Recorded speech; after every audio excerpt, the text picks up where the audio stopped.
my leader profile assignment, I decided on drawing out a visual representation of my leader journey map and also presenting it in a video. So on page 388 in our textbook, it asks us to draw our leadership path, marking important events and experiences along the way that I believe helped to shape me into how I think and act as a leader today. So for my visual, I kind of drew out a map, which then later on in the assignment pops out into the future. So on my map, I have my parents, work experiences, paying my own way for college, and then also a life without purpose is an early death, one of the quotes that we were to reflect on. My boyfriend, college professors, and then of course eventually we'll get into continued. So first, on my leader journey map, I wanted to include my parents. They're a large portion of who molded me and helps me along the way into who I'm becoming as a leader. They always taught me from a young age that if you want something, you need to work for it. Nothing in life is free or is given or handed out to you. With that, they instilled in me what I think pays into my personal power profile. The 2 points that I utilize when influencing others is referent and expert. So referent power refers to that of a role model. It feeds off the affection, emotions, respect that one has for the person in charge. They ask for favors in the work field in order to get things done, and when that starts to wear thin, they regroup with those individuals to gain their affection back. So the second point, while expert power is more of when you assert yourself as knowledgeable and skillful in the particular field, you don't give over the power to anyone who questions what you know.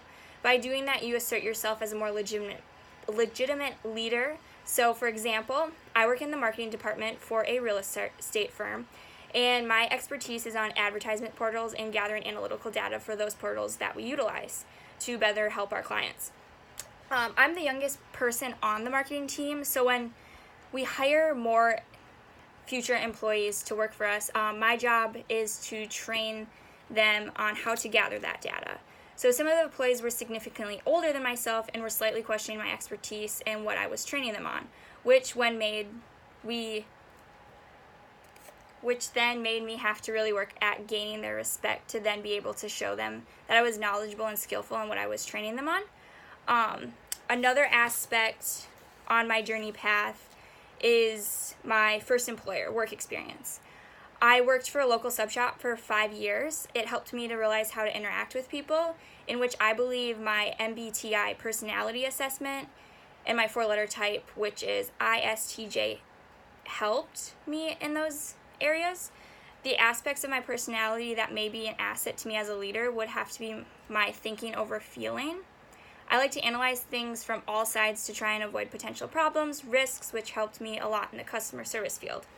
I think this is a good thing because sometimes people make rash decisions on how they're feeling rather than thinking what's best for everyone in the situation. With that, I think a potential pitfall that may have existed based on my personality type is my introversion over being extroverted. I'm not one to really put myself out there, meaning interacting with other excited guests I really struggled with. Of course, over the years, I've become much better at interacting with customers from when I first started out working.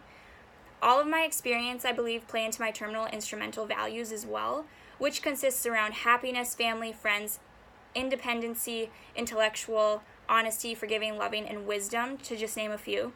A lot of things I've listed on what has helped shape me into a leader counters and centers around my values as a person. With having these experiences in my life, it helped me to develop certain strengths that I can look back on as I develop more into a leader. These strengths, according to the Strength Assessment Finder test we took earlier in the semester, some of them include consistency, discipline, futuristic, learner, and harmony.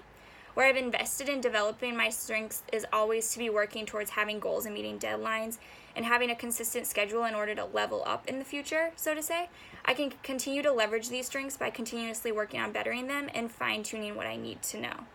The areas that I may consider weakness is public speaking or presenting, which is why I chose to do a video because I think it's something I really need to work on, so why not work on it now? I think one of my weaknesses would be not wanting to confront someone to avoid that person being upset with me. I would rather myself feel uncomfortable than have to stand up and say something. As of recently, and with this video, I've been trying to develop this skill due to the fact that I don't always want to be a quiet person that gets walked over. It's frustrating, especially when I'm in class giving a presentation, because my face will turn red, my voice gets shaky, or I lose train of thought and get really flustered. It's hard to deal with for sure sometimes, but it's definitely something I would like to keep working towards and improving to become a better leader overall. With that being said, I extended my map into the future about 5 years, and some of the learning opportunities, experiences, relationships I want to have to become a more effective leader include starting out with next May. I graduate in 2020, so that will then move me forward to wanting to move to Milwaukee. I would love to work in the sports industry. Right now I'm looking into interning with the Milwaukee Brewers, so that, of course, experience-wise, I'll be able to build relationships and further myself as a leader overall. I want to get better at networking as well. In the sports industry, networking is a huge aspect of the field. You need to have connections, you need to build those connections, and always utilize them for everything. Another thing I want to work on that I believe will make me a better leader is investing, whether that be investing in health, wellness, my education, learning. Like, I always want to be learning, pushing myself forward, trying to better myself.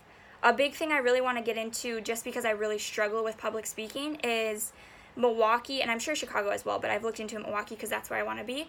Milwaukee utilizes TED Talks, little class seminars, so I think that would be a big thing to invest in to further and better become a leader in my future. Thanks.